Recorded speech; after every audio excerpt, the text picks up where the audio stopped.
No no no வண்டி தட்டா இந்த பக்கம் வேணாம். நோ அப்படி ஒன்றும் ஏமாத்திட மாட்டாங்க, செக் பண்ண தேவையில்ல. நோ உனக்கு எப்படின்னு தெரியல, என் வண்டி என் பொண்டாட்டி மாதிரி. தம்பி உன் முன்னாடிய முதல்ல பார்த்துக்கிறேன்.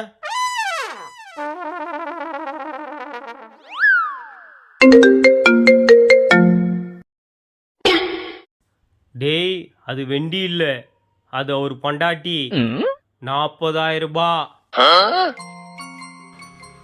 இன்னும் தொட்டு கூட பார்க்கலையாண்டா. முதல்ல காசு குத்தணுமா, அதுக்கப்புறம் என்ன வேணா பண்ணிக்கலாமா. 40,000 ரூபாவா? நோ என் ஃபீலிங்லாம் உனக்கு புரியாது, பைக்குன்னே சொல்லி பேசு.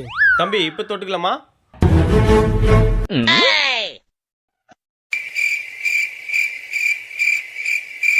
சைடு யூஸுக்கு தான், நானே வச்சுக்கிறேன். எனக்கு வண்டி கொடுக்கறதுக்கு மனசு வரல, நீங்கள் கிளம்புங்க. மச்சான் வீட்டுக்காருக்க மனசு மாறிச்சான், அவரே வச்சுக்கிறாராம்.